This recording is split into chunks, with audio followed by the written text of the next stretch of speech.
আমরা শুরুতে আল্লাহ রাব্বুল ইজ্জা ওয়াল জালালের দরবারে শুকরিয়া জ্ঞাপন করছি যে আল্লাহ তাআলা আমাদেরকে এরকম চমৎকার একটি পরিবেশে চমৎকার একটি বিষয়ের উপর কিছু আলোচনা শুনবার জন্য, এসে বসবার জন্য, জয়েন করবার জন্য সুযোগ করে দিয়েছেন। আমরা সবাই পড়ছি কালিমাতুশ শুকর, আলহামদুলিল্লাহ।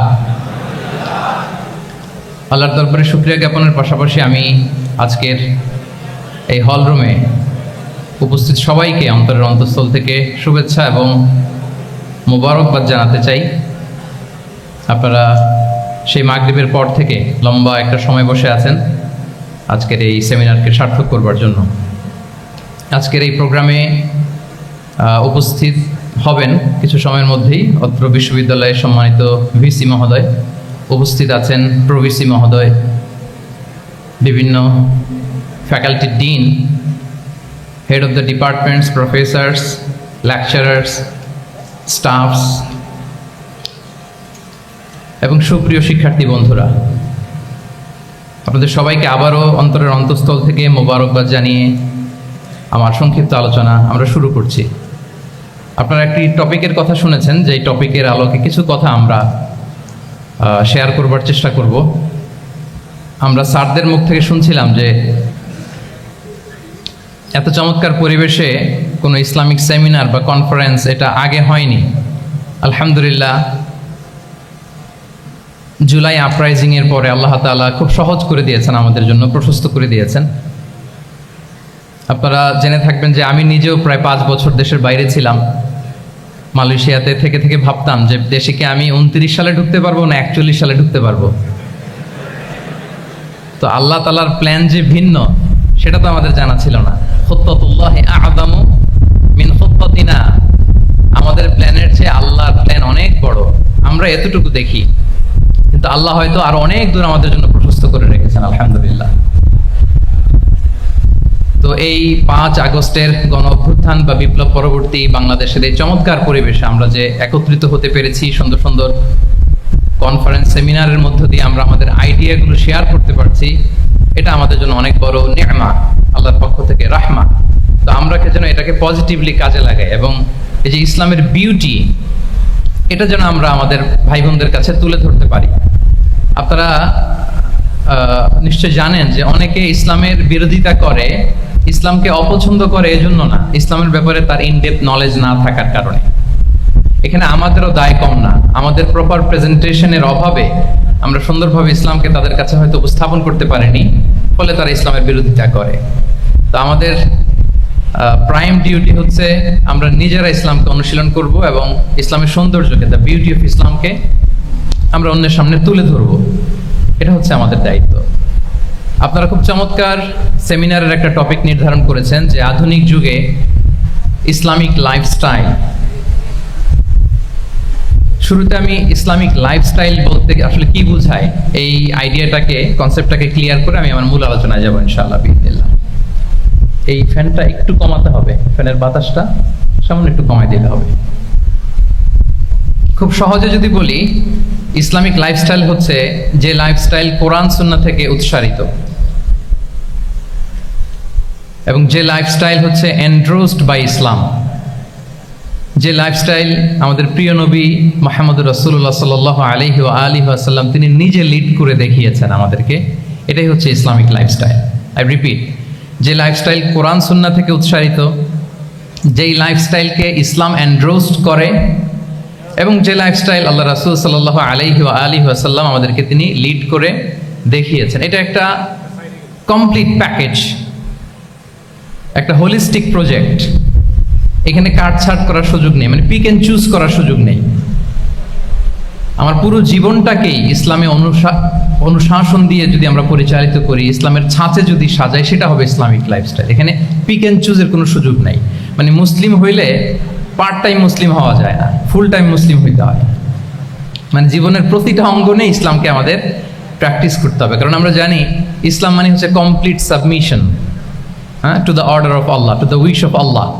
কোনো যদি, কিন্তু, তবে ছাড়া আল্লাহর আদেশের সামনে নিজেকে উজাড় করে দেওয়ার নাম হচ্ছে ইসলাম। আই রিপিট, আমি আবারও বলছি, কোনো যদি, কিন্তু, তবে ছাড়া আল্লাহর অর্ডারের সামনে নিজেকে সঁপে দেওয়ার নাম কি? ইসলাম। সবাই বলুন তো, আল্লাহর আদেশের সামনে কোনো যদি কিন্তু তবে ছাড়া নিজেকে সাবমিট করা, এই সাবমিসিভ অ্যাটিটিউডের নাম কি সবাই বলুন তো? তাহলে আপনি পিক এন্ড চুজ করতে পারবেন না যে এটা আমার ভাল লাগে, এটা আমার সাথে যায়, সো আমি এটা নিলাম, এটা আমার সাথে যায় না, সো এটা থেকে আমি দূরে থাকলাম, তাইলে এটা ইসলামিক লাইফস্টাইল হলো না। এই কনসেপ্টটা কি ক্লিয়ার সবার কাছে?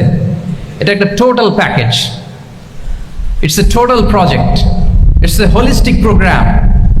আপনি আপনার সুবিধা মতো এখানে কাটছাট করতে পারবেন না, নিলে পুরোটাই নিতে হবে।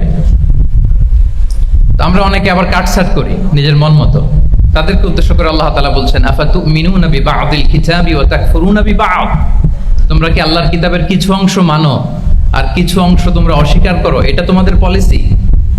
জেনে রেখো, ওয়ার্নিং দিচ্ছেন যে তোমাদের পলিসি যদি এইটা হয় তাহলে এই দুনিয়াতে আছে তোমাদের জন্য লাঞ্ছনা, আর আখিরাতে তোমাদেরকে শাস্তির মুখোমুখি হতে হবে। তাহলে কাটছাট করার সুযোগ নেই। আমরা যেটা করি, নামাজ, রোজা, হজ, যাকাতের মতো এই যে আনুষ্ঠানিক ইবাদতগুলো, এগুলোতে আমরা ইসলামকে খুব মানি, ইসলামের অনুশাসন মানি। কিন্তু আমাদের ব্যক্তি জীবন, পারিবারিক জীবন, সামাজিক জীবন, আমার ডিলিংসগুলো, আমার ট্রেড, আমার বিজনেস, আমার ব্যবসা, আমার বিয়ে শাদী, আমার বিহেভিয়ার, এগুলোকে অনেক সময় আমরা ইসলামের অনুশাসন অনুযায়ী মানতে চাই না। এগুলোর ক্ষেত্রে আমরা অনেক সময় ইসলামের অনুগামী হই না। এইখানে একটা ঝামেলা রয়ে গেছে আমাদের। কিন্তু মূল কথা হচ্ছে, আপনি ইসলামকে মানলে দ্য টোটাল প্যাকেজ আপনাকে মানতে হবে। এখানে কাটছাট করার কোনো সুযোগ আছে বলেন তো? আওয়াজ করে বলেন, কোন কাটছাটের সুযোগ কি আছে? কারণ কমপ্লিট প্যাকেজ, কমপ্লিট প্যাকেজ, জীবনের প্রতিটি অঙ্গনকে ইসলামের অনুশাসন দিয়ে সাজানো, বা জীবনের প্রতিটি অঙ্গনে ইসলামকে অনুশীলন করার নামই হচ্ছে ইসলামিক লাইফস্টাইল। মূলত ইসলামই একটা lifestyle. Islam is not merely a set of beliefs and rituals, rather it's a lifestyle. ইসলাম নিজেই একটা lifestyle that emphasizes justice, spirituality, integrity and modesty. আপনি যদি নিতে চান আপনাকে পুরোটাই নিতে হবে, তাহলে কাটছাট করার সুযোগ নেই। এটা হচ্ছে প্রথম, first and foremost reminder tonight, যে ইসলাম একটা টোটাল প্যাকেজ, একটা কমপ্লিট প্রোগ্রাম, একটা হোলিস্টিক প্রোগ্রাম। এখানে পিক এন্ড চুজ করতে পারবো না আমরা। আপনি যদি আমাকে ইসলামী লাইফস্টাইলের উপরেই সেমিনারে কথা বলতে বলেন, I must say you have to take the entire package, পুরোটাই আপনাকে নিতে হবে। এই আইডিয়াটা ক্লিয়ার হয়েছে আমাদের সবার কাছে? সবার কাছে ক্লিয়ার তো? তাহলে পিক এন্ড চুজ করবো নাকি? শুনি নাই সবার কাছ থেকে। পিক এন্ড চুজ করা যাবে? কাটছাট করা যাবে? কিছু কিছু রুলস এন্ড রেগুলেশন আমার খুব ভালো লাগে, আমার জন্য খুব সুবিধা হয়, ওইটা নিলাম, বাকিগুলা কাটছাট করে দিলাম। তার মানে সহজভাবে পার্ট টাইম মুসলিম হওয়ার কোনো সুযোগ নেই, হলে ফুল টাইম হতে হবে। কাস্টমাইজড ইসলামের কোনো সুযোগ নেই, টোটাল প্যাকেজটাকে আমার অ্যাডাপ্ট করতে হবে। এটা হচ্ছে ইসলামিক লাইফস্টাইল। তো আজকের এই সেমিনারে আমি কিছু ট্রেডস বা the core values of Islamic lifestyle আপনাদের সাথে শেয়ার করবার চেষ্টা করব, যাতে করে ব্যাপারটা আরও ক্রিস্টাল ক্লিয়ার হয় যে আসলে what is Islamic lifestyle all about. আসলে এটা কি, কিভাবে এটা আমরা অ্যাডাপ্ট করব, কিভাবে এটার সাথে নিজেকে খাপ খাওয়াবো, কিভাবে এটা আমরা প্র্যাকটিস করব। তাহলে প্রাথমিক কথা অলরেডি ডান, যে কাটছাট আমরা করব না, পিক এন্ড চুজ করবো না, টোটাল প্রোগ্রামটাই আমরা নেওয়ার চেষ্টা করব। তো এখন আমরা কিছু কোর ভ্যালিউজের কথা বলবো, যেগুলো দিয়ে ইসলামিক লাইফস্টাইলের মূল ধরনটা আমাদের কাছে ক্লিয়ার হবে। ইসলামিক লাইফস্টাইলের কথা যদি আমাদেরকে বলতে হয়, প্রথম যেই ট্রেড, যে ক্যারেক্টারিস্টিক্স বা ভ্যালিউর কথা আমাকে বলতে হবে, সেটা হচ্ছে দ্য কনসেপ্ট অফ হালাল অ্যান্ড হারাম। ইফ দেয়ার ইজ নো হালাল অ্যান্ড হারাম, there is no Islamic lifestyle, for sure I am telling you. যদি হালাল হারাম না থাকে, এটা যদি আমরা মেনটেন না করি, এটা কোশ্চিন কালো ইসলামিক লাইফস্টাইল হবে না। আপনাকে হারাম থেকে যোজন যোজন দূরে থাকতে হবে, আর হালাল দিয়ে জীবনটাকে সাজাতে হবে। কারণ যেখানেই হালাল সেখানেই বারাকা। রিপিট, আমি আবারও বলছি, যেখানেই হালাল সেটার মধ্যে কি? হারামে কোনো বারাকা আছে? হারামে আছে অস্থিরতা, সাময়িক উন্মাদনা, এর ভেতরে বারাকা নাই। হালালের ভেতরে আল্লাহ তাআলা বারাকা ঢুকিয়ে দিয়েছেন। আচ্ছা আপনারা বলুন তো, গরুর গোশত খাওয়া এটা হালাল না হারাম? হালাল। কুকুরের গোশত খাওয়া হালাল না হারাম? আচ্ছা, গরু বছরে বাচ্চা দেয় কয়টা? গাভী? আচ্ছা একটা। কুকুর দেয় কয়টা? কয়টা? 7টা, 8টা, 10টা? ফ্যামিলি প্ল্যানিং নাই তো?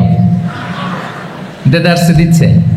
আচ্ছা, গরু হালাল, কুকুর হারাম। গরু বাচ্চা দেয় কয়টা? কুকুর দেদারসে দিচ্ছে। তারপরেও বলেন, আমাদের এই যে বাংলাদেশে আমাদের কুরবানির ঈদে লক্ষ লক্ষ গরু জবাই হয়, বিয়ের অনুষ্ঠানগুলোতে এত গরুর গোশত আমরা খাই, প্রতিদিনের চাহিদা মেটানোর জন্য তো কত গরু কুরবানি করা হয়। এরপরেও বলেন, বাংলাদেশে গরু বেশি না কুকুর বেশি? সবাই বলেন, গরু বেশি না কুকুর বেশি? কারণ কি? হালাল। কারণ কি? এই হালালে বরকত ঢুকিয়ে দিয়েছে কে? তাহলে if there is no concept of halal and haram, there is no Islamic lifestyle. প্রথম core value of Islamic lifestyle হচ্ছে আপনাকে হালাল দিয়ে আপনার জীবনকে সাজাতে হবে। লা ইয়াদখুলুল জান্নাতা জাসাদুন গুযিয়া বিল হারাম। হারাম খেয়ে বর্ধিষ্ণু যে দেহ, সে দেহ আল্লাহর জান্নাতে প্রবেশ করবে না। মানে whatever you consume, it should be হালাল। এটা হালাল হইতে হবে। শুধু যেটা আপনি খাচ্ছেন এটাই না, কুলু মিম্মা ফিল আরদি হালালাম তাইয়্যিবা, আল্লাহ তাআলা বলেছেন যেটা কনজিউম করবো হালাল হবে, হালাল হতে হবে। তো এটা শুধু এত ন্যারো কনসেপ্ট না, আপনার জীবনের সবটাই হালাল হতে হবে। ইউর ফুড শুড বি হালাল, ইউর ড্রিঙ্ক শুড বি হালাল, ইউর ইনকাম শুড বি হালাল, ইউর ফ্যাশন শুড বি হালাল, ইউর এন্টারটেইনমেন্ট শুড বি হালাল। সব কিছু হালাল হইতে হবে। আমরা অনেকে যে ভুলটা করি, আমরা খাওয়ার ক্ষেত্রে শুধু হালাল খুঁজি, এরকম অনেকে করে, কিন্তু অন্যান্য ক্ষেত্রে হালাল হারামের বাজ বিছান নাই। আমি একটা উদাহরণ প্রায়ই দেই, দেখবেন যে আমাদের বাংলাদেশের সরকারি অফিসগুলোতে তো ঘুষ চলে নাকি? আল্লাহ ঘুষ থেকে এই জাতিকে তুমি হেফাজত করো।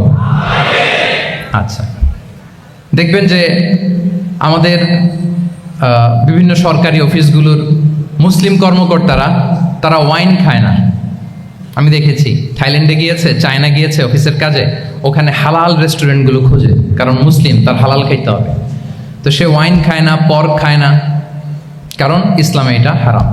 আবার অনেক হিন্দু কর্মচারী, সে আবার গরুর গোশত খায় না, কারণ কি তার ধর্মে ওইটা হারাম। কিন্তু এই মুসলিম কর্মচারী, হিন্দু কর্মচারী দুইজনের নির্বিশেষে মাশাআল্লাহ ঘুষ খায়।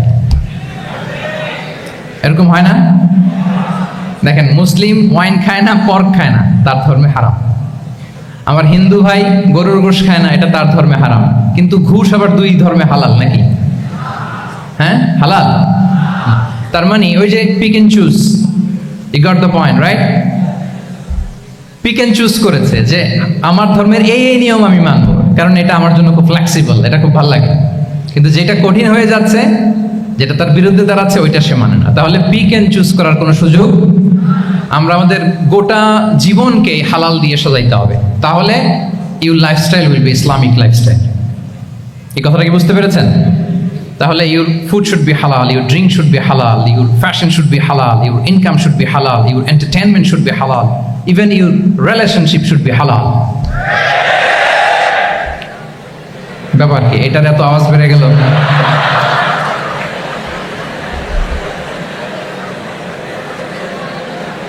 এটা কমন পড়ে গেছে নাকি? আচ্ছা বলেন, হালাল রিলেশনশিপ কোনটা বলেন? এই তো আসল জায়গায় হাত দিছি বোধহয়। আমাদের শিক্ষার্থী বন্ধুদের মধ্যে বিবাহিত আছি আমরা? হ্যাঁ, কারা কারা আছি দেখি তো।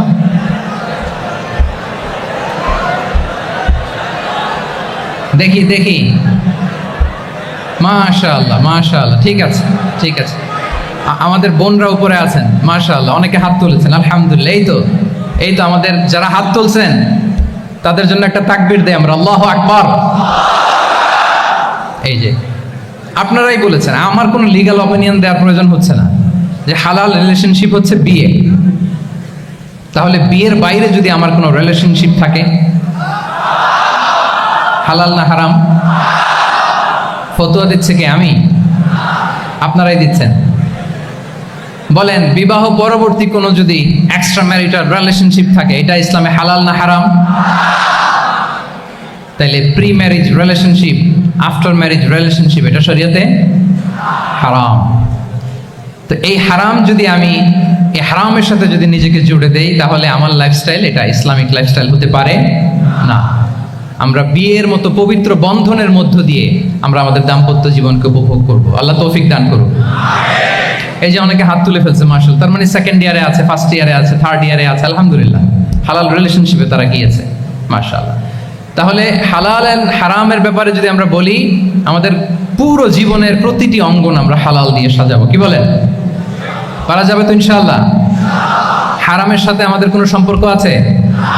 হ্যাঁ, আমরা সবকিছু হালাল দিয়ে সাজাবো তো? হারামকে আমরা না বলে দিব, না, নো। আজকের এই জহির রায়হান মিলনায়তন, না এটা কি নাম? জহির রায়হান মিলনায়তনের এই হলরুম থেকে হারামকে আমরা লাল কার্ড দেখাই দিলাম, কি বলেন?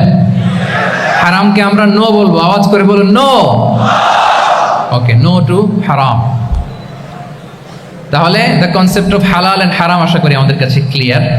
আমরা হালাল দিয়ে নিজেদের জীবনকে সাজাবো, হারামের সাথে আমাদের কোনো সম্পর্ক নাই। তাহলে একটা ট্রেড আমরা শেয়ার করলাম, একটা কোর ভ্যালু শেয়ার করলাম, যে আমরা যদি হালাল মেনটেন করতে পারি আমাদের জীবনে, এটা হচ্ছে one of the core values of Islamic lifestyle. 2 নম্বর হচ্ছে ইসলামিক লাইফস্টাইলটা বেসিকলি এটা একটা প্রোডাক্টিভ লাইফস্টাইল। মানে ইসলামী লাইফস্টাইল আমাদেরকে প্রোডাক্টিভ হতে উদ্বুদ্ধ করে। আপনার দিন শুরু হবে অনেক সকালে, প্রোডাক্টিভিটি নিয়ে অনেক লম্বা আলোচনা করা যেতে পারে। আমি ছোট্ট একটা পয়েন্ট যদি আজকের এই হলরুমে শেয়ার করি প্রোডাক্টিভিটি নিয়ে, যে ইসলামিক লাইফস্টাইল হচ্ছে আপনি একেবারে সকাল সকাল আপনার দিন শুরু করবেন। Early to bed and early to rise makes a man healthy wealthy. সবাই তো শিখেছি এটা, যে আগে আগে ঘুমোতে যাও, আগে আগে ঘুম থেকে জাগো, তুমি ধনী হবে, তারপর তুমি প্রজ্ঞাবান হবে, তুমি সুস্বাস্থ্যের অধিকারী হবে। এটা হচ্ছে ইসলামিক লাইফস্টাইলের একটা কোর ভ্যালিউ। সকাল সকাল দিন শুরু করা, মানে সানরাইজের আগে আমার সকাল শুরু হবে।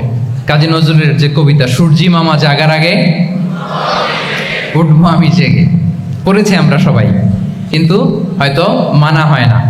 তো এই যে সকাল সকাল ঘুম থেকে ওঠা, এটা যদি আপনার মধ্যে না থাকে, এটা ইসলামিক লাইফস্টাইল হতে পারে না। You must be a morning person. সকাল সকাল উঠতে হবে। আপনার সময় এমনভাবে মেনটেন করবেন আপনি যে সকাল সকাল ফজরের পর থেকে আপনি অ্যাক্টিভ। তার মানে you have to wake up early, you have to sleep early. একজন মর্নিং পারসন যদি না হন, এটা ইসলামিক লাইফস্টাইল হবে না। এর কারণ আল্লাহ রাসূল সাল্লাল্লাহু আলাইহি ওয়া আলিহি ওয়াসাল্লাম আমাদেরকে সকালে জেগে থাকার ব্যাপারে ইন্সপায়ার করেছেন, এবং তিনি দোয়া করেছেন এই উম্মার জন্য স্পেশালি, যে এই সময়টা এটা ফুল অফ বারাকা, ফুল অফ ব্লেসিংস। তিনি দোয়া করেছেন, আল্লাহুম্মা বারিক লি উম্মতি ফি বুকুরিহা। আল্লাহ এই উম্মতের বুকুরটা, মানে সকালের সময়টা, লেটস সে সানরাইজের পরে 3-4 ঘন্টা, এই সময়টাকে আল্লাহ আপনি বরকত দিয়ে ভরে দেন। এই সময়টাতে ঘুমানো যাবে না, এটা হচ্ছে বরকতের সময়। এবং আল্লাহ রাসূল সাল্লাল্লাহু আলাইহি সাল্লাম যদি কোনো সামরিক অভিযান প্রেরণ করতেন, এই টাইমে প্রেরণ করতেন, এই বুকুরের টাইমে। এবং সাহাবারা তাদের কোনো ট্রেড ক্যারাভান, ব্যবসায়িক কাফেলা যখন সেন্ড করতেন, এই টাইমটাতে সেন্ড করতেন, কারণ এই টাইমটাতে বারাকা। তো এখন নিজের সাথে মিলিয়ে নেন যে এই টাইমটাতে আমরা কি করি। আমি জানি না আপনাদের কি অভ্যাস। আমি এসে তো শুনলাম যে জাহাঙ্গীরনগর বিশ্ববিদ্যালয়ে নাকি যতজন শিক্ষার্থী, মানে ততজনের জন্য এখানে আবাসনের ব্যবস্থা আছে। বাংলাদেশের কোনো ইউনিভার্সিটিতে নাকি এটা নেই। আলহামদুলিল্লাহ, অসাধারণ প্রিভিলেজ, এখানে অনেক সুন্দর সুযোগ। তো এখন বলেন, আপনাদের সকালের রুটিন কি? বলেন, ঘুমিয়ে থাকেন না জেগে থাকেন? হ্যাঁ, আচ্ছা, ফজরের পরে আমরা ঘুমাই কারা কারা দেখি? সর্বনাশ। আচ্ছা ঠিক আছে, হাত নামান। আচ্ছা, ফজরের পরে আমরা একটু এক্সারসাইজ করি, পড়াশোনা করতে বসি কারা কারা? মাশাআল্লাহ, আছে কিছু, ঠিক আছে, হাত নামান। এবার 2 বারের 1 বারও যারা হাত তোলেননি তারা হাত তোলেন। আপনারা কি করেন? এইটা হ্যাঁ, ডিভাইস। সম্মানিত সুধী মণ্ডলী, আল্লাহুম্মা বারিক লি উম্মতি ফি বুকুরিহা। আপনারা আমাকে এনেছেন ইসলামিক লাইফস্টাইল নিয়ে বলতে, তো আমাকে বলতেই হবে। ফজরের পরে ঘুমানো চলবে। প্রথমে আমরা হারামকে না বলে দিলাম, এবার আমরা না করে দিব কোনটাকে? হ্যাঁ, ফজরের পরে আজকে থেকে কোনো ঘুম চলবে। যদি আপনি চান, একটু দূরে সরাইতে হবে, যে ড্রোনগুলো একটু দূরে সরাইতে হবে। ফজরের পরে আজকে থেকে আমি এখানে জবরদস্তি করব না, শুধু আপনাদের সামনে আমি প্রেজেন্ট করছি। যদি সেমিনারের যে টপিক নিয়ে আপনারা শুনতে এসেছেন, এটা যদি আপনি অ্যাডাপ্ট করতে চান, অনুশীলন করতে চান, হ্যাঁ, ফজরের পরে আজকে থেকে কোনো ঘুম চলবে। এই সময়টাতে অনেক বারাকা আছে। তো কি করতে হবে? এটার জন্য আগে আগে ঘুমোতে হবে। কি বলেন? অনেকে ফজরের এই বরকতময় সময়টা তারা ঘুমাতে ঘুমাতে মিস করে। এর কারণ দেরিতে ঘুমোতে যাওয়া। আগে আগে ঘুমানোর অভ্যাস করতে হবে। কিন্তু আগে তো ঘুম আসে না, তাই না? এই যে ডিভাইস আমাদেরকে ঘুমাতে দেয় না, আমাদের শান্তির ঘুম কেড়ে নিছে এই ডিভাইস। এই ডিভাইস অ্যাডিকশন, স্ক্রিন আসক্তি, এই স্ক্রিন আসক্তি আমাদের শান্তির ঘুমকে কি করেছে? কেড়ে নিয়েছে। আল্লাহ তাআলা রাতকে বানিয়েছেন ঘুমের জন্য। ওয়াজআলনা লাইলা লিবাসা, লিবাস মানে আবরণ। আমি রাতকে বানিয়েছি পোশাকের মতো আবরণ করে, যে আবরণ রাত্রিবেলা নিঝুম নিঝুম নিস্তব্ধ অন্ধকার দিয়ে ছেয়ে দেয়। ফলে মেলাটিন নামে একটা হরমোন নিঃসরিত হয়, আমাদের ঘুম ঘুম ভাব আসে। ঘুমের জন্য আল্লাহ তৈরি করেছেন রাতকে। এরপরে আল্লাহ তাআলা বললেন ওয়াজআলনা নাহারা মাআশা, আর দিনকে বানিয়েছি আমি প্রাণ চঞ্চল করে, দিনে আমরা কাজ করব। তাহলে রাতে আগে আগে ঘুম, আর দিনের বেলা আল্লাহ তাআলা আমাদেরকে কাজ করার জন্য সৃষ্টি করেছেন। কিন্তু এই সাইকেলটাকে আমরা ঘুরাই ফেলছি। রাতে যত দেরি করে আপনি ঘুমাবেন, সকালে ঠিক তত দেরি করে আমাকে উঠতে হয়। ঠিক কিনা বলেন? তাহলে ফজরের পর বকুর পিরিয়ড অফ টাইমটাকে কাজে লাগাতে হলে রাতে আমাদেরকে আগে ঘুমাতে যেতে হবে। রাতে কি করতে হবে? আগে ঘুমোতে যেতে হবে। তাহলে এক নম্বরে কি বললাম? কনসেপ্ট অফ হালাল এন্ড হারাম। 2 নম্বরে বললাম প্রোডাক্টিভিটি। ইসলামিক লাইফস্টাইল হচ্ছে একটা প্রোডাক্টিভ লাইফস্টাইল। এটা মেনটেন করতে হলে প্রোডাক্টিভিটির অনেক কথা। একটা কথা হচ্ছে সকাল সকাল আপনার দিন শুরু করুন। কি পারা যাবে তো ইনশাআল্লাহ? সবাই একসাথে পড়ে ইনশাআল্লাহ। এই যে আমাদের দেরি করে রাতে ঘুম আসে, স্ক্রিন আসক্তি, এই ডিভাইস আমাদের আরামের ঘুম কেড়ে নিছে কেন জানেন? এর কারণ হচ্ছে আল্লাহর দেয়া যে ফিতরাত, এই ফিতরাতকে আমরা উল্টে দিয়েছি। ফিতরাত শব্দটার সাথে আপনাদের পরিচয় আছে? হ্যাঁ, the innate characteristics of a human being. একটা মানুষের যে ক্যারেক্টারিস্টিক্স, যে ইননেট স্বভাব দিয়ে আল্লাহ তাআলা তৈরি করেছেন, নেচার, এটাকে আরবিতে বলে ফিতরাত। এই ফিতরাতের বিরুদ্ধে কিছু করা যাবে না। ইসলামিক লাইফস্টাইল হচ্ছে ফিতরা বেসড লাইফস্টাইল।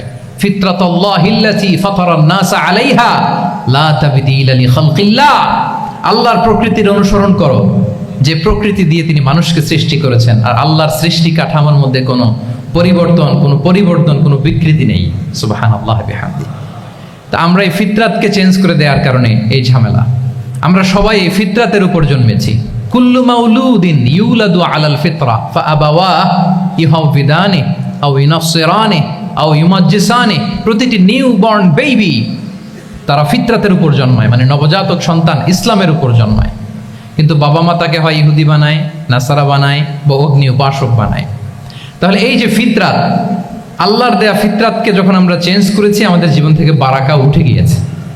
ফিতরাতকে যদি আরো সহজ করে আমি আপনাদেরকে বুঝাই, তাহলে ফিতরাত হচ্ছে যা কিছু স্বাভাবিক, যা কিছু কল্যাণকর, যা কিছু ভালো, তাই ফিতরাত। আই রিপিট, সুপ্রিয় শিক্ষার্থী বন্ধুরা, ফিতরাত হচ্ছে যা কিছু স্বাভাবিক, যা কিছু ভালো, যা কিছু কল্যাণকর, তাই কি? তাই ফিতরাত। এই যে এখন আরবি কোন মাস চলছে বলেন তো? রজব। এই রজব মাসের 26 তারিখ দিবাগত রাত্রে আল্লাহ রাসূল সাল্লাল্লাহু আলাইহি ওয়াসাল্লাম ঊর্ধ্ব জগতের একটা ভিজিটে গিয়েছিলেন। আমরা জানি না সবাই? হ্যাঁ, ইসরা মেরাজের কথা আমরা জানি। সো মেরাজ রজনীতে আল্লাহ রাসূল সাল্লাল্লাহু আলাইহি ওয়া আলিহি ওয়াসাল্লাম ফিতরাত মানে what is the essence of ফিতরা, এটা বোঝানোর জন্য এই হাদিসটা আমি শেয়ার করছি। মেরাজে যখন গেলেন, জিবরিল আলাইহিস সালাম ওনাকে 2টা পেয়ালা দিলেন। তিনি বললেন উচিতু বি ইনাআইন, আমাকে 2টি পেয়ালা দেয়া হলো। ফি আহাদিহিমা লাবান ওয়া ফিল আখারি খামর। এক পেয়ালায় ছিল দুধ, আরেক পেয়ালায় ছিল মদ। ফা আখাযতুল লাবান ওয়া শারিবতু। যখন 2টা অপশন দেয়া হলো, 2টা পেয়ালা, আমি দুধের পেয়ালাটা নিলাম এবং সেটা পান করলাম। তখন জিবরিল আলাইহিস সালাম বললেন আসাবতাল ফিতরা, মানে you are guided to the ফিতরা, আপনি সঠিকটাই নিয়েছেন। যেটা ফিতরা, যেটা নেওয়া উচিত, আপনি ওইটাই নিয়েছেন। তাহলে এখন আরো সহজ হবে। যদি 2টা পেয়ালা দেয়া হয়, একটা মদের পেয়ালা আর একটা দুধের পেয়ালা, তো আমরা নিব কোনটা বলেন? হ্যাঁ, তাইলেই ফিতরা হবে। তাহলে কি হবে? তাহলে যেটা স্বাভাবিক, যেটা কল্যাণকর, যেটা আমাদের জন্য ভালো, সেটা হচ্ছে ফিতরাত। তাহলে মদের পেয়ালা দুধের পেয়ালা কোনটা নিব? সবাই নিব তো নাকি? আমাদের রুচির যে দুর্ভিক্ষ চলতেছে, অনেকে মদের পেয়ালাই নিয়ে নিবে। কি বলেন? আছে না একদল, তারা কি করে? ওইটা চুজ করে ফেলবে। এবার বলেন আমরা কোন পেয়ালা নিব, মদের না দুধের? আমাদের ঐতিহ্য, আমাদের রুচি, আমাদের মূল্যবোধকে ধ্বংসের যত আয়োজন দরকার সব সেট আপ চারদিকে আছে। আল্লাহর ফিতরাতকে ধ্বংস করে দেওয়ার শয়তানি সব আয়োজন আমাদের চারিদিকে। বাট আপনাকে রাইট থিংটা চুজ করতে হবে। তাহলে রাসূল সাল্লাল্লাহু আলাইহি ওয়াসাল্লামকে দুধ দেয়া হলো, মদ দেয়া হলো, তিনি নিলেন দুধের পেয়ালা। তাহলে এটা হচ্ছে ফিতরাত। এটা কি ফিতরাত? এভাবে সব কিছু চেঞ্জ করে দেওয়া হয়েছে। সব কিছু, আমাদের লাইফস্টাইল চেঞ্জ করে দেওয়া হয়েছে, আমাদের ফুড হ্যাবিট চেঞ্জ করে দেওয়া হয়েছে, আমাদের খাদ্যাভ্যাসের মধ্যে পরিবর্তন। দেখবেন যে এখন আমরা যা খাই, আগে কিন্তু এটা খাইতাম না। এখন আমরা প্রসেসড ফুড খাই, হ্যাঁ, ফাস্ট ফুড খাই, জেনেটিক্যালি মডিফাইড যে ফুডগুলো আমরা খাই, এরপরে ল্যাব মিট, কত যে ভয়ঙ্কর। আপনারা জেনে থাকবার কথা যে ল্যাবে তৈরি মাংস দেখেছেন নাকি আপনারা? প্রাকৃতিক মাংসের কোনো ছিটে ফোটা নেই, কিন্তু এটা গরুর মাংস হয়ে গেছে, ওইটা মানুষ খাচ্ছে। মানে আমাদের লাইফস্টাইলও করাপ্টেড, আমাদের ফুড হ্যাবিটও করাপ্টেড, আমাদের স্লিপিং সাইকেলটা করাপ্টেড, সব কিছু করাপ্ট করে দেওয়া হচ্ছে। এবং এটার প্রভাব পড়েছে আমাদের শিশুদের মধ্যেও। দেখবেন যে শিশুরা সবজি খেতে চায় না। আমার তো 2 মেয়ে আছে, আমি তো দেখি বাসায়, বা অনেকের কমপ্লেনগুলো আমরা শুনি। আমাদের এখনকার বাচ্চাদেরকে ভেজিটেবলস দিলে খায় না, মাছ দিলে খায় না, অর্গানিক ভালো ভালো খাবার দিলে শাকসবজি খায় না। কি খাবে জানেন? সচেস খায়, সচেস, হট ডগ খায়। হ্যাঁ, ওই যে আপনি অর্ডার দিয়ে বার্গার এনে দিবেন, পিৎজা এনে দিবেন, ওইটা খাবে। তারপর ইনস্ট্যান্ট নুডলস খাবে, স্যুপ খাবে, ফ্রোজেন যত মিল আছে এগুলো খাবে, টিনজাত খাবার যেগুলো দীর্ঘদিন সংরক্ষণ করে রাখা হয়। তো বলেন, আজ থেকে 30 বছর আগে আমাদের বড়রা কিংবা আমাদের শিশুরা, আমরা কেউ কি এই খাবার খেয়েছি? বলেন তো, আওয়াজ করেন, খেয়েছি কেউ? Entire system. কেন আমরা ইসলামিক লাইফস্টাইল নিয়ে কথা বলছি এখন? কারণ আমাদের পুরো সিস্টেমটাই, আমাদের পুরো ফিতরাতটাই ওরা চেঞ্জ করে দিয়েছে। তারপর ডিভাইস ছাড়া বাচ্চারা খেতে চায় না, কার্টুন দেখে দেখে খাওয়াতে হয় ওদের। কি বলেন? আচ্ছা বলেন তো, আজ থেকে 30 বছর পেছনে ব্যাক টু দ্য হিস্ট্রিতে যদি আমরা যাই, 70-এর দশকে, 80-র দশকে বাংলাদেশের কোনো একটা গ্রামের কথা, একটা পল্লীর কথা আপনি একটু চিন্তা করেন তো। রাত 8টার দিকে, 9টার দিকে আপনি ওই গ্রামের কাউকে খুঁজে পাবেন? 70-এর দশকে, 80-র দশকে একটা গ্রামের, একটা গ্রামীণ একটা পরিবেশের কথা যদি চিন্তা করেন, রাত 8টায় সবার কি অবস্থা বলেন তো? আপনি তো ঘুম খুঁজে পান না, আপনার তো ইনসমনিয়া। আমাদের এখন ট্যাবলেট খাওয়া লাগে না ঘুমের জন্য? আমাদের তো ইনসমনিয়া হয়ে গেছে এখন। কিন্তু আজ থেকে বেশি দূরে না, 30 বছর আগের একটা গ্রামীণ পরিবেশের রাত 8টার পরিবেশ হচ্ছে সবাই ঘুম।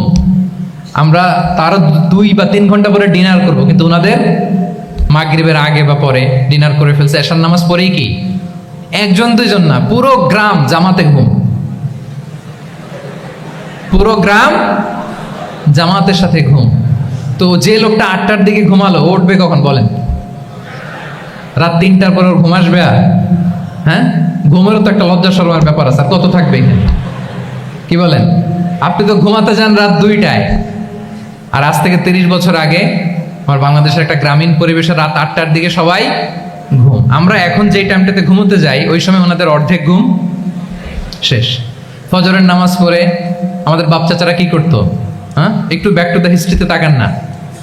ফজরের নামাজ পড়ে এক বল পান্তা ভাত খাইতো। আমরা তো এখন এতটুকু খাইলে আমাদের এটা বার্ন করার জন্য দৌড়াইতে হয় 5 কিলো, জিমনেশিয়ামে যাইতে হয়, কত আয়োজন, কত ওয়ার্কআউট করা লাগে। এক বল কাঁচামরিচ দিয়ে, পোড়ামরিচ দিয়ে ভাত খেয়ে চলে যাইতো ফসল খেতে। দুপুরে আবার এক বল, খাইতে বসলেই এক বল। আমরা সারা মাসে খেতে পারি না এক বল। আচ্ছা, কি খেত? খাওয়ার আইটেমটা দেখেন তো, কোনো ফরমালিন আছে? কথা বলেন। কোনো মেডিসিন ছিল না, একেবারে ফ্রেশ, হ্যাঁ, পিওর অর্গানিক। নিজেদের মাঠ থেকে আনা যে ধান, ঢেকি ছাটার ধান দিয়ে ভাত খেত। বাড়ির পুকুরের মাছ, কোনো ফরমালিন নাই, নিজের চাষ করা সবজি খেত, গোয়ালের দুধ খেত। আমরা অনেকে মনে করি যে আমাদের এই যে সায়েন্স অ্যান্ড টেকনোলজিক্যাল অ্যাডভান্সমেন্টের যুগে আমরা বোধহয় খুব সুখে আছি, আমাদের দাদা পরদাদারা বোধহয় এত সুখ করে যায় নাই। ওনারা যে সুখ করে গেছে তা আমরা চোখেও দেখিনি। আমার দাদা পরদাদারা যে সুখে লাইফ লিড করেছে তার অর্ধেকও আমরা করতে পারি না। তারাই আসলে শান্তির, সুখের, আনন্দের সময়টা তারা কাটিয়েছে। তাহলে সম্মানিত সুধীমণ্ডলী, পুরো আমি আপনাদেরকে বোঝানোর চেষ্টা করছি যে ইসলামিক লাইফস্টাইল নিয়ে why we should talk about Islamic lifestyle, কারণ পুরো সিস্টেমটাকে তারা কলাপস করেছে, করাপ্ট করেছে। The food habit, the lifestyle, the sleeping style, সব চেঞ্জ করেছে। তো এই জন্য আল্লাহর দেয়া ফিতরাতকে যেন আমরা প্রিজার্ভ করি, আমরা সচেতন হই। এখনই যদি সচেতন না হই, ডিজাস্টার আমাদের জন্য অপেক্ষা করছে। Just wait and see. তাহলে ইসলামিক লাইফস্টাইল হচ্ছে একটা ফিতরা বেসড লাইফস্টাইল। এই ফিতরাকে আমাদেরকে প্রিজার্ভ করতে হবে। তাহলে 3টা পয়েন্ট বলে ফেলেছি অলরেডি, যদি আপনাদের মনে থাকে। প্রথমে কি বলেছিলাম? হালাল, হালাল দিয়ে জীবন সাজাবো। 2 নম্বরে প্রোডাক্টিভিটির জন্য কি করব? রাতে দেরি করে ঘুমাবো, তাহলে আগে আগে ঘুমাবো, ফলে আগে আগে ঘুম থেকে জেগে কাজ শুরু করব। 3 নম্বরে ফিতরা, মানে আল্লাহর দেয়া প্রাকৃতিক যে নিয়ম, মানে আলোর সাথে সাথে আমার জীবন শুরু, আলো নাই আমিও ঘুমাই পড়বো। কি বলেন? আপনি উন্নত দেশে তো তাই হয়। জাপানে আমি কয়েকবার গিয়েছি, আগে আগে ঘুমায় পড়ে। ইভেন আমেরিকাতে আমি কয়েকবার গিয়েছি, অনেক অনেক শহরে 8টার পরে সুপার শপ বন্ধ, 8টার পরে ঘুমেরা। আমরা হাঁটছি কোন দিকে? আমরা একটু নিজেদেরকে প্রশ্ন করি। তাহলে 3 নম্বর হচ্ছে ফিতরা বেসড যে লাইফস্টাইল, এটার দিকে আমাদেরকে ফিরে আসতে হবে। 4 নম্বর হচ্ছে মডেস্টি, শালীনতা। One of the core values of Islamic lifestyle. এই শালীনতা আমরা হারাতে বসেছি।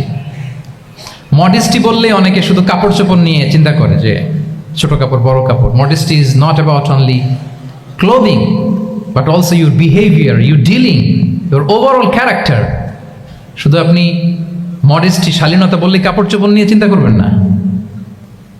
এটা আপনার মডেস্টি ইন ইউর স্পিচ, আপনার কথার মধ্যেও, শব্দ চয়নে মডেস্টি থাকতে হবে, আপনার বিহেভিয়ারে মডেস্টি থাকতে হবে, আপনার ডিলিংসে মডেস্টি থাকতে হবে। এই শালীনতা আমরা হারাচ্ছি। তার বিপরীতে আমাদের সমাজে অশ্লীলতার প্রসার হচ্ছে, লাজুকতা হারিয়ে যাচ্ছে। লাজুকতা, লজ্জা শরম থাকা, এটা যে কত বড় নেয়ামা। যেই জাতি একবার এটা হারিয়ে ফেলে, আর কোনো কিছু দিয়ে, জোড়াতালি দিয়ে এটা তারা রিভাইভ করতে পারে না। এই যে ওয়েস্ট তো এখন যা যা আমাদেরকে শিখাইছে, যেটাকে আমরা স্ট্যান্ডার্ড মনে করি, আবার তারা ফিরতেছে। এই যে ডিভাইসের কথা বলছি না, আপনি অস্ট্রেলিয়ার খোঁজ খবর নেন, যারা খোঁজ নিয়েছেন তারা জানেন, আন্ডার 16 কোনো বাচ্চা সোশ্যাল মিডিয়া ইউজ করতে পারে না অস্ট্রেলিয়াতে। 1 মাস অ্যাপ্লাই করে, কান্ট্রি ওয়াইড অ্যাপ্লাই করে দেখায় ফেলছে। Facebook, including Facebook, WhatsApp, Twitter, TikTok, 10টা অ্যাপস যেগুলো বাচ্চাদের মধ্যে এডিকশন নিয়ে আসে, এগুলো সব বন্ধ। জানেন এই নিউজটা? জানেন? মানে ফিরতেছে, উল্টা ফিরতেছে। এই যে শালীনতার কথা আমরা বলি, এটা হারাচ্ছে। রাসূল সাল্লাল্লাহু আলাইহি ওয়াসাল্লাম বলেন, যার শালীনতা নাই, ইযা লাম তাসতাহি ফাসনা মা শি'তা, যখন তোমার লজ্জা শরম থাকবে না, যা মনে চায় তাই করো। শিশু মোহাম্মদ চলে গেল সেই বনু সাআদে, ছোট্ট মোহাম্মদ কাঁদে না, কাঁদে না কখনো। ক্ষুধা লাগলেও কাঁদে না, ব্যথা পেলেও কাঁদে না। কিন্তু ছোট্ট মোহাম্মদের প্রাইভেটসের জায়গা থেকে কাপড়টা যখন সরে যেত, শিশু মোহাম্মদ কেঁদে দিত। সুবহানাল্লাহ, শালীনতা। ইযা লাম তাসতাহি ফাসনা মা শি'তা।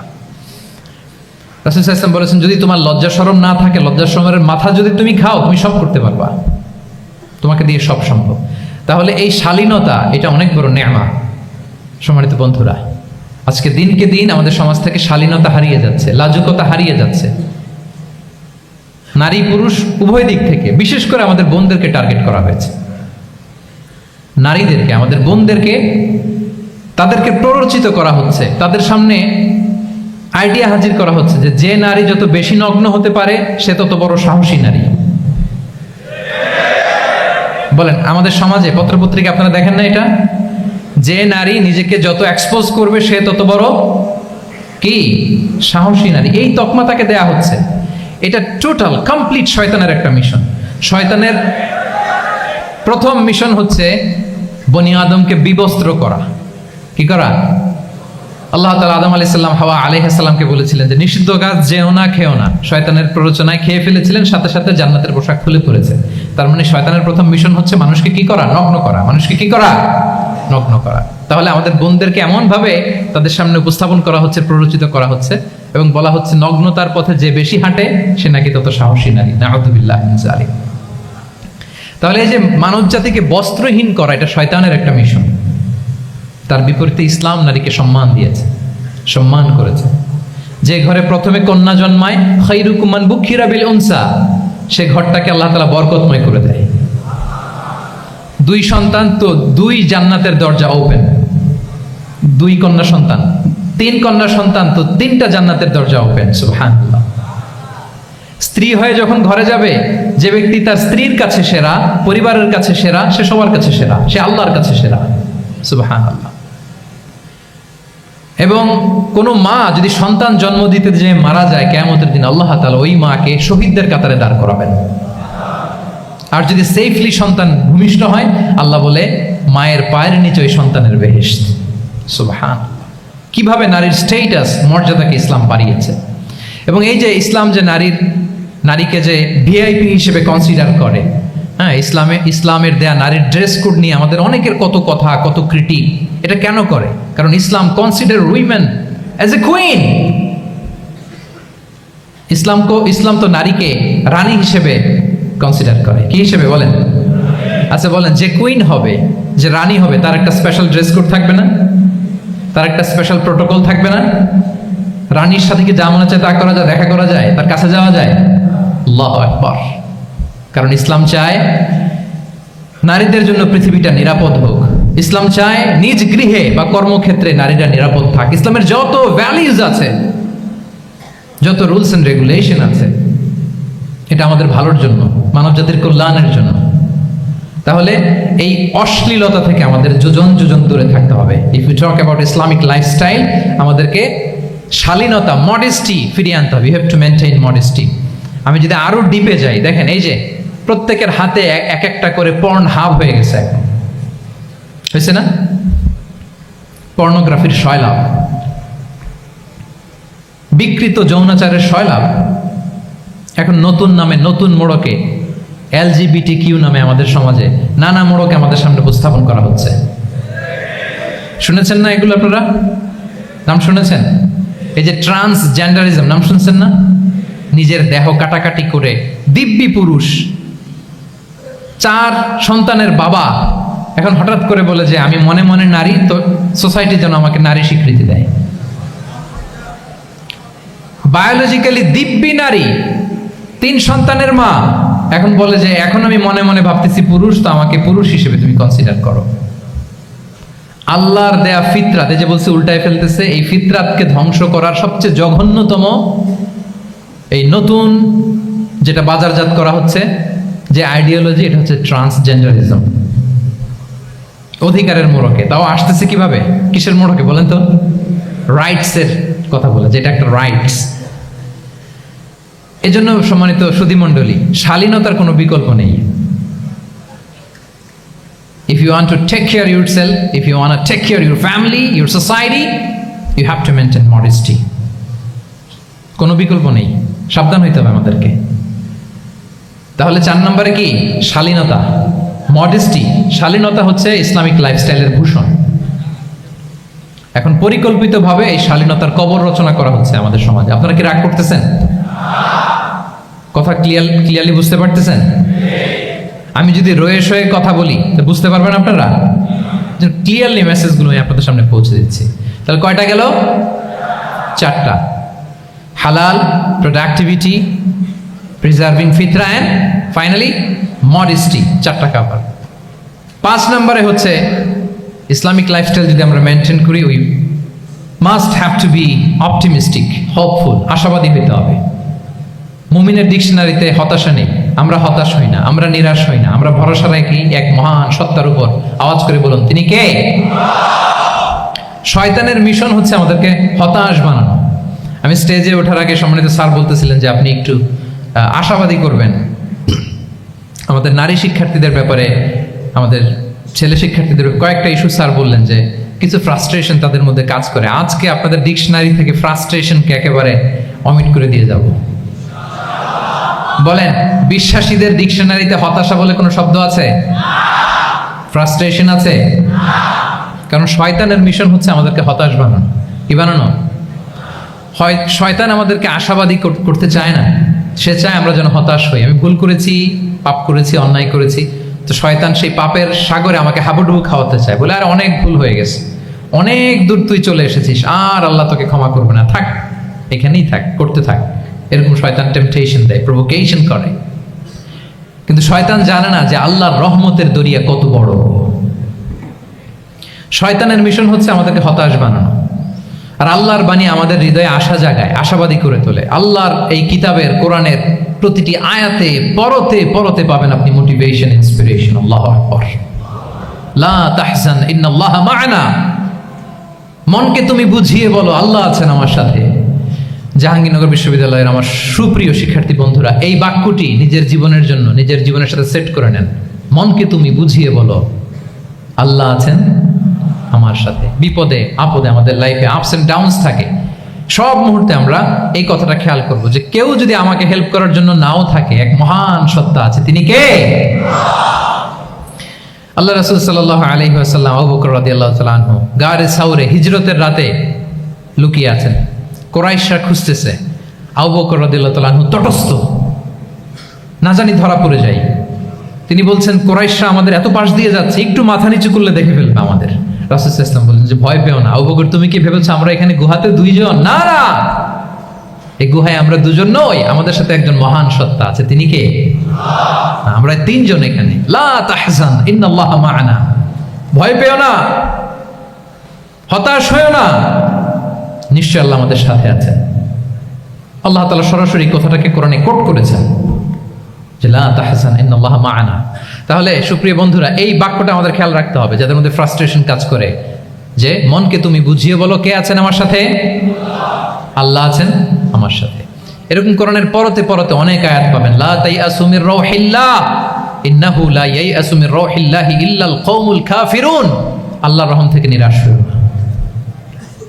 কাফিররা ছাড়া কেউ আল্লাহর রহম থেকে নিরাশ হয়। আমি আপনি আমাদের জীবনে কত ভুল করেছি, কত অন্যায় করেছি, কতটাই বা পাপ করেছি। মনে রাখবেন, আমাদের পাপ যত বড় হোক, আল্লাহর রহমতের দরিয়া তার চাইতেও বড়। ইন্না মা'আল উসরি ইউসরা ফাইন্না মা'আল উসরি ইউসরা, and verily with every hardship there is an ease. প্রত্যেক কষ্টের পরেই থাকে স্বস্তি। এই বাক্যগুলো কি আপনাকে মোটিভেশন দেয় না? এই কথাগুলো কি আপনাকে চাঙ্গা করে না? আপনার জীবনে ইন্সপিরেশন হয়ে আসে না এই কথাগুলো? ওয়ালা তাহিনু ওয়ালা তাহজানু ওয়া আনতুমুল আ'লাউনা ইন কুনতুম মুমিনিন। চিন্তা করো না, হতাশ হয়ো না, তোমাদেরই বিজয় হবে যদি তোমরা মুমিন হও। আল্লাহু আকবার। তাহলে আপস এন্ড ডাউনস থাকবে, এবং মুমিন জীবনে তো হতাশা থাকবেই না। কারণ আমার জীবনে যদি কোনো কষ্টের ঘটনা ঘটে, এটার জন্য আমি রিওয়ার্ড পাবো। আমি যদি অসুস্থ হই, আমার প্রত্যেক অসুস্থতার কারণে আমার পাপ মোচন হয়। সুবহানাল্লাহ পড়েন। আপনার জ্বর হয়েছে, এই জ্বরের কারণে আল্লাহ আপনার গুনাহ মাফ করবেন। আপনি ব্যথা পেয়েছেন, অসুস্থ হয়েছেন, আল্লাহ তাআলা গুনাহ মাফ করে দিবেন। তাহলে হতাশার কোনো সুযোগ আছে বলেন? না। মুমিন জীবনে হতাশার কোনো সুযোগ নেই। রাসূল সাল্লাল্লাহু আলাইহি ওয়াসাল্লাম বলেন, মা ইউসিবুল মুসলিমা মিন নাসাব ওয়ালা ওয়াসাব ওয়ালা হাম্মিন ওয়ালা হুজনিন ওয়ালা আযান ওয়ালা গাম্মিন হাত্তা শাওকাতি ইউশাকুহা ইল্লা কাফারাল্লাহু বিহা মিন খাতায়া। মুমিন জীবনে যত ব্যথা, কষ্ট, দুঃখ, এমনকি ফল পাড়তে যে গাছের কাটার খোঁচা যদি খান, রাসূল সাল্লাল্লাহু আলাইহি ওয়াসাল্লাম বলেন ওই খোঁচার ব্যথার কারণে আল্লাহ তোমার গুনাহ মাফ করে দেয়। কেউ অসুস্থ হয়ে রাসূল সাল্লাল্লাহু আলাইহি ওয়াসাল্লামের কাছে আসলে রাসূল সাল্লাল্লাহু আলাইহি ওয়াসাল্লাম কি বলতেন জানেন? কেউ জানেন? লা বাস আলাই তুহুরুন ইনশাআল্লাহ। তিনি বলতেন, আরে don't worry about it, it will cleanse up your scenes. ভয় পেও না, আরে এই অসুস্থতা, এটার কারণে আল্লাহ তোমার গুনাহ মাফ করে দিবে। সুবহানাল্লাহ। তাহলে অসুস্থ ব্যক্তি আর উজ্জীবিত হতো না? রাসূল সাল্লাল্লাহু আলাইহি ওয়াসাল্লাম অসুস্থ ব্যক্তিকে দেখলেই মাথায় হাত বুলিয়ে দিতেন, দোয়া করতেন, আল্লাহুম্মা রাব্বান নাস আযহিবিল বাস ইশফি আনতা শাফি, দোয়া করে দিতেন। আর বলতেন, আরে ভয় পেও না, এই অসুস্থতা তোমার গুনাহ মাফ করে দিচ্ছে। তাহলে অসুস্থতার মধ্যেও তারা উজ্জীবিত হতো। আমরা মানুষকে আশাবাদী করব, ভয় দেখাবো না। অসুস্থ মানুষকে ভিজিট করতে গেলে আপনারা কি করেন? ভয় দেখান নাকি? না, আশাবাদী করবেন, বলবেন যে আরে কি অসুস্থতা, আপনার দেখে দেখে অনেক সুস্থ লাগতেছে, বলতে পারবেন না? কিন্তু আমরা কি করি? কেউ অসুস্থ হইলে ওই অসুস্থতায় সবচেয়ে কষ্ট পেয়ে যে মারা গেছে তার হিস্ট্রি বলা শুরু করি। এরকম করে না অনেকে? ধরেন যে একজন ক্যান্সারের পেশেন্টকে দেখতে গেছেন, এইবার যে আপনার কোন খালা ক্যান্সারে কিভাবে ধুকে ধুকে মরছিল, ওই হিস্ট্রি আপনি বয়ান দিতে শুরু করছেন। বেচারা বাঁচবে? যা একটু সুস্থ ছিল ওইটাও তো অসুস্থ বানিয়ে দিচ্ছেন, কি বলেন? তাহলে ইসলাম আমাদেরকে আশাবাদী করে। প্রিয় ভাই এবং বোনেরা, কি করে? আশাবাদী করে। আমরা যদি আমাদের কোনো প্রিয়জনকে হারাই, আমরা আশাবাদী হয়েই হারাই, কারণ তাকে আমি চিরকালের জন্য হারাচ্ছি না। আপনি আপনার আব্বাকে হারাচ্ছেন তো কি হয়েছে?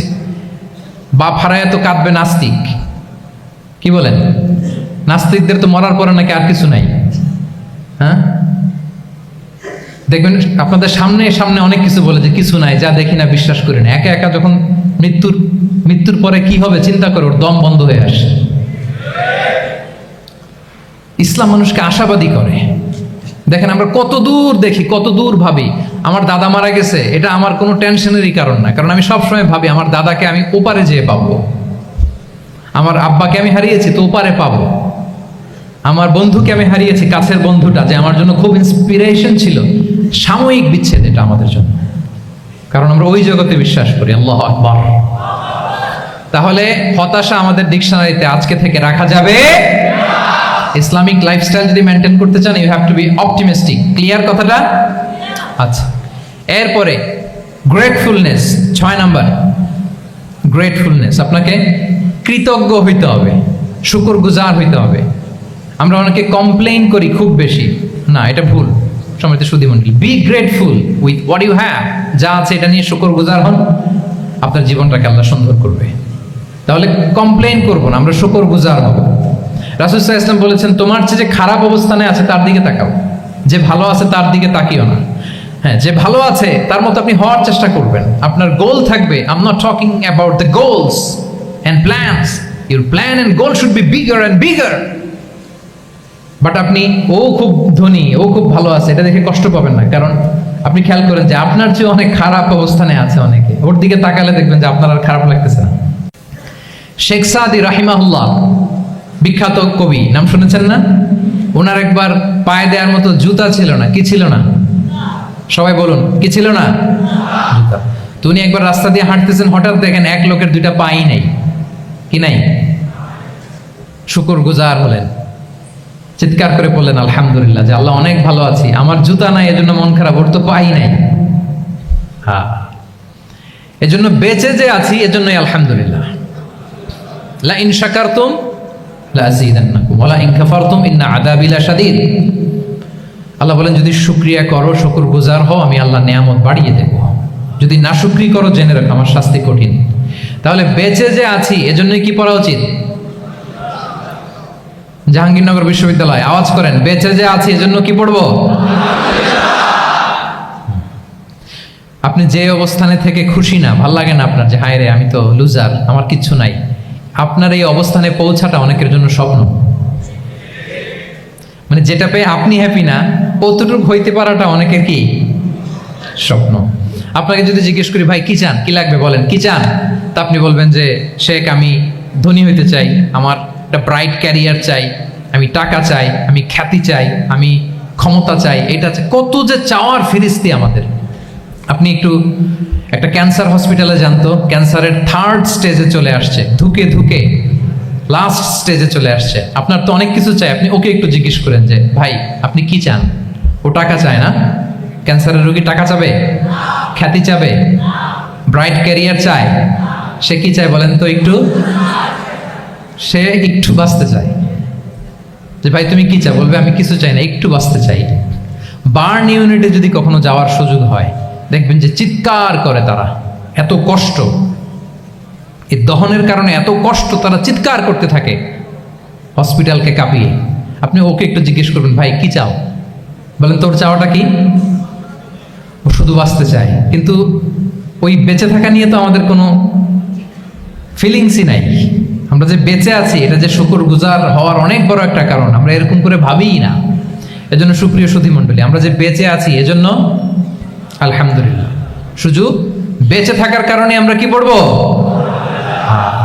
তাহলে গ্রেটফুলনেস, আপনি যদি ইসলামিক লাইফস্টাইলে নিজেকে অভ্যস্ত করতে চান, আপনার যেমনি অপটিমিস্টিক হইতে হবে, অ্যাট দ্য সেম টাইম আপনাকে কি হইতে হবে? গ্রেটফুল হইতে হবে। 7 নম্বরে তাওয়াক্কুল। Put your trust on Allah, because only He can help you, only He can protect you. And when you put your trust on Allah, you are in a divine shield. আপনি যখন আল্লাহর উপর নিজেকে ন্যস্ত করেন, আপনি একটা ডিভাইন, একটা প্রোটেকশনের ভেতরে থাকেন। বিশ্বাসীরা কি করে? আল্লাহর উপর ভরসা করে। কি করে? কার উপর? তদবিরের উপর, লবিং এর উপর, মামা চাচা? তাহলে আল্লাহর উপর ভরসা হবে। কার উপর? ফাইদা আযামতা ফাতাওয়াক্কাল আলাল্লাহ, আল্লাহর উপর ভরসা করো। এমনকি ঘর থেকে বের হওয়ার সময় রাসূল সাল্লাল্লাহু আলাইহি ওয়াসাল্লাম আমাদেরকে বলেছেন আল্লাহর উপর তাওয়াক্কুল করো। আমরা কি দোয়া পড়ি বলেন তো ঘর থেকে বের হয়ে? বিসমিল্লাহি তাওয়াক্কালতু আলাল্লাহ। এই তাওয়াক্কুল নিয়ে আমাদের অনেক মিসকনসেপশন আছে। আমাদের মধ্যে একটা প্রবণতা আছে, অনেকে বলে যে যা হবে হবে, আল্লাহ ভরসা। বলে যে যা হবে হবে, কি ভরসা? কথা বলতে হবে তো আমার সাথে। আপনারা কি বোরিং হচ্ছেন? ওরে আল্লাহ, অনেক রাত হয়ে গেছে, তো শেষ করে দেই তাহলে। আর কয়েক মিনিটের মধ্যে শেষ করবো ইনশাআল্লাহ। তাহলে অনেকের মধ্যে একটা প্রবণতা আছে, তারা বলে যে যা হয়েছে হয়েছে, কি ভরসা? যা করে আল্লাহ, আল্লাহ ভরসা। এটা it's not the concept of তাওয়াক্কুল। এটা তাওয়াক্কুল নয়। ইসলামে তাওয়াক্কুল is always at the second step. The first step is your effort.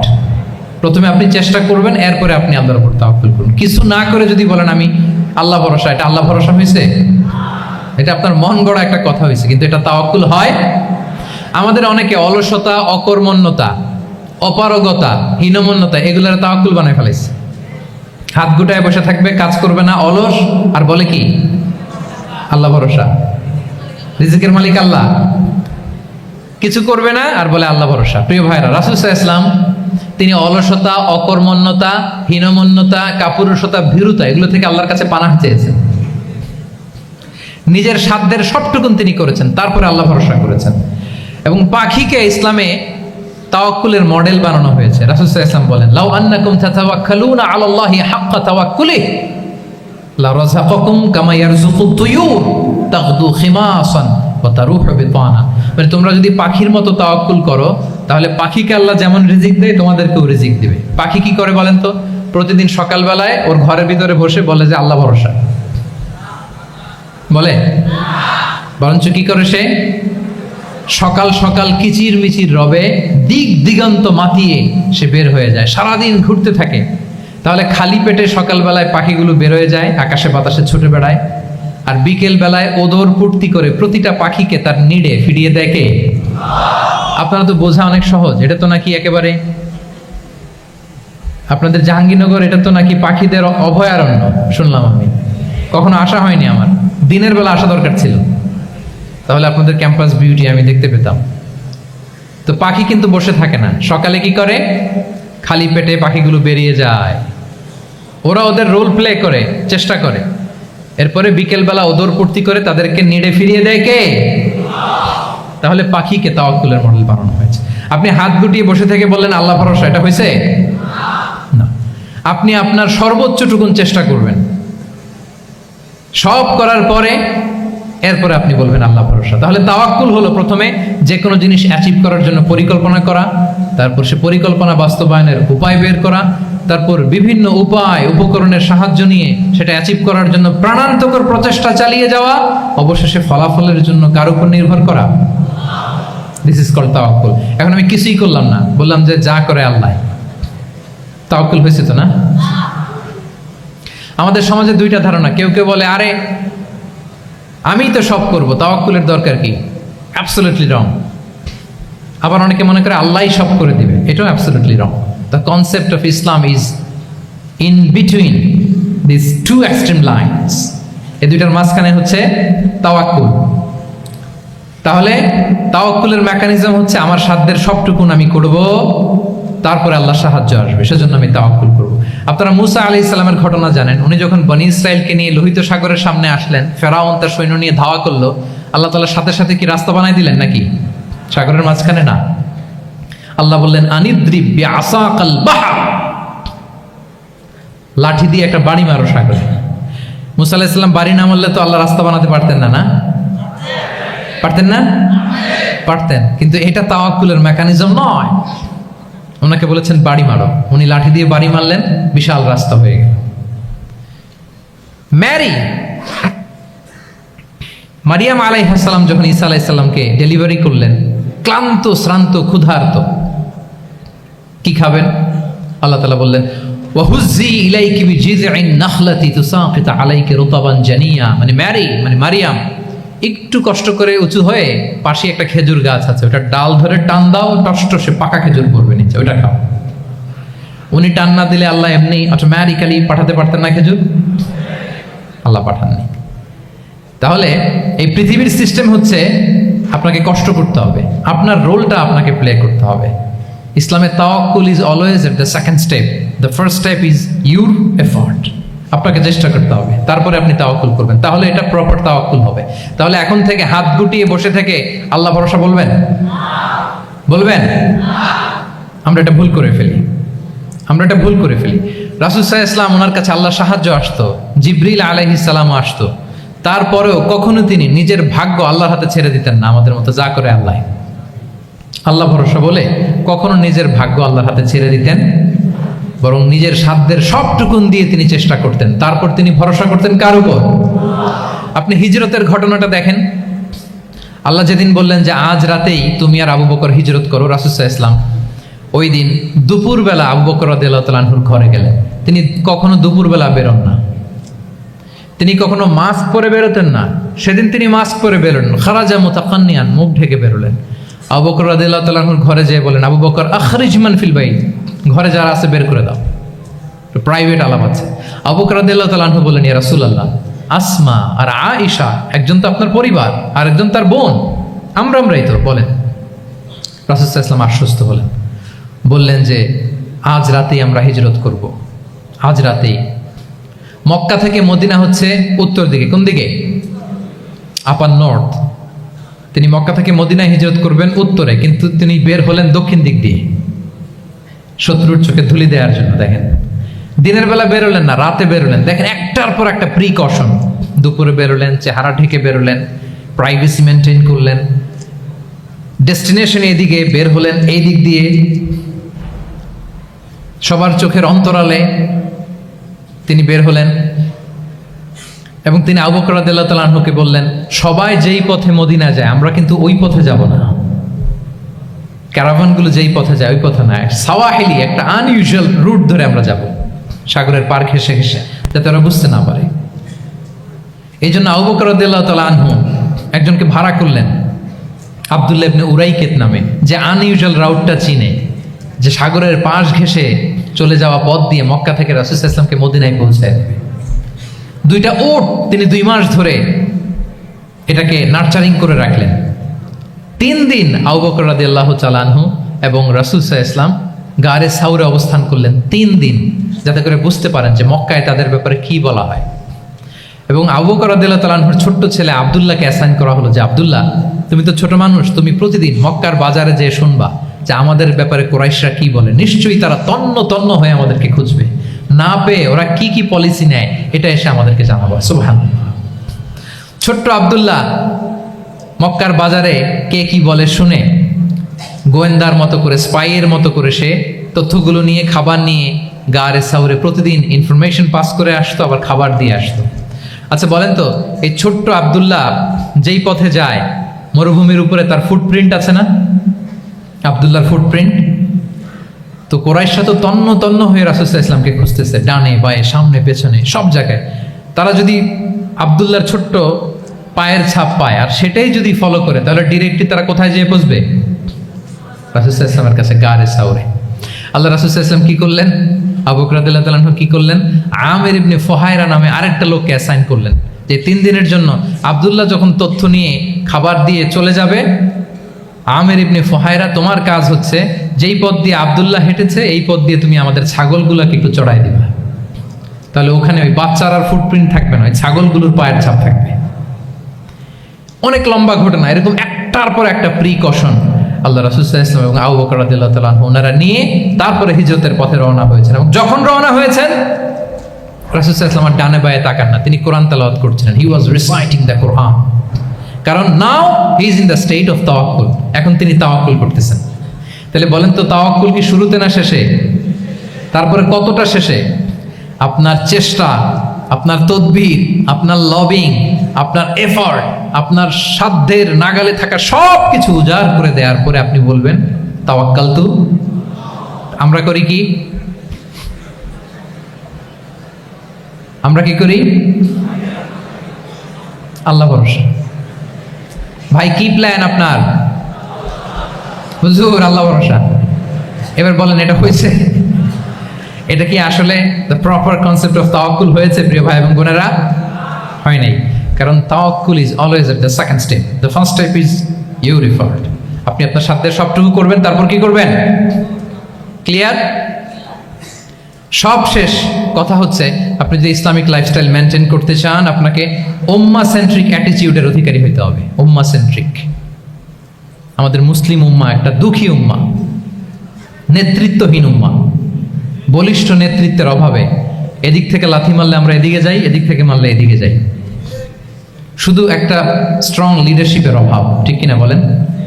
এই যে আমাদের রোহিঙ্গা ভাইয়েরা 10 মিলিয়ন আসছে, ওনারা এখন 1 মিলিয়ন আসছে, 10 লাখ, এখন বোধহয় 2 মিলিয়ন প্লাস হয়ে গেছে বা 3 মিলিয়ন হয়ে গেছে। আমি গত মাসে গিয়েছিলাম রোহিঙ্গা ক্যাম্পে দেখার জন্য তাদের কি অবস্থা।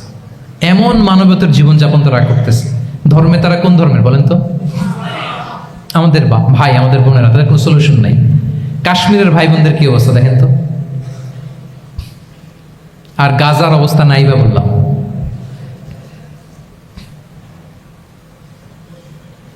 পাখির মতো গুলি করে মারা হয়েছে, মসজিদ ধ্বংস করা হয়েছে, এমনকি খ্রিস্টানদের গির্জা ধ্বংস করা হয়েছে।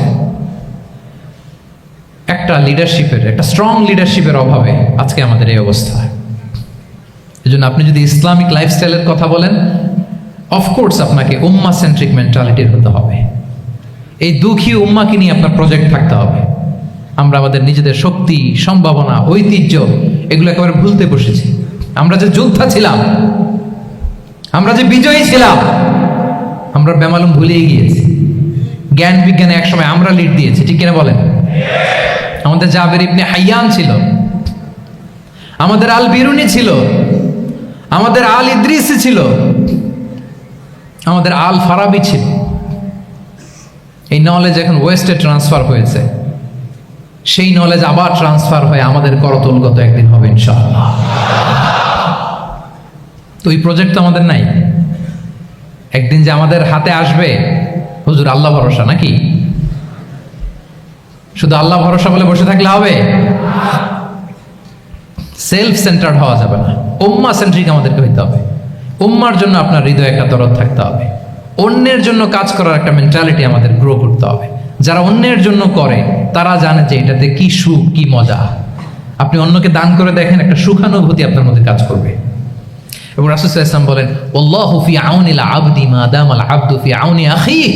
আল্লাহ তাআলা ততক্ষণ পর্যন্ত বান্দার সাহায্যে থাকে, ওই বান্দার, যতক্ষণ পর্যন্ত এই বান্দা তার ভাইয়ের সাহায্যে থাকে। এজন্য আমাদের প্রতিটি কাজে, পদক্ষেপে আমাদের নির্যাতিত ভাইয়েরা যেন তারা আমাদের চিন্তায় থাকে, তারা যেন আমাদের দোয়ায় থাকে, আমাদের সহযোগিতায় থাকে, এবং উম্মার জাগরণে যেন নিবেদিত হয় আমাদের সকল এফোর্ট, সকল প্রজেক্ট, সকল প্রচেষ্টা। কি পারা যাবে কিনা বলেন? উম্মার জন্য এরকম স্যাক্রিফাইসিং মেন্টালিটি আমাদের থাকার দরকার আছে না নাই বলেন? তাহলে উম্মাহ সেন্ট্রিক মেন্টালিটি আমাদের করতে হবে সম্মানিত সুধী মণ্ডলী। তাহলে ইসলামিক লাইফস্টাইল নিয়ে যদি আমরা কথা বলি, আমাদের উম্মাহ সেন্ট্রিক হওয়ার কোনো বিকল্প নাই। আমি যদি পুরো আলোচনার সামারি করি তাহলে বলতে হবে, শুরুতে আমি যেটা বলেছিলাম যে এখানে পিক অ্যান্ড চুজ করে ইসলামিক লাইফস্টাইল অ্যাডাপ্ট করার আমাদের কোনো সুযোগ মনে আছে? যে কথা দিয়ে শুরু করেছিলাম, পিক অ্যান্ড চুজ করা যাবে মন মতো না, পুরোটাই মানতে হবে। এবং মোস্ট লাইকলি 8টা core values of Islamic lifestyle আমি আপনাদের সাথে শেয়ার করেছি। একটু যদি রিকল করি, 1 নম্বরে কি বলেছিলাম বলেন তো? হালাল মেনটেন করতে হবে, হারামের সাথে আমাদের কোনো সম্পর্ক।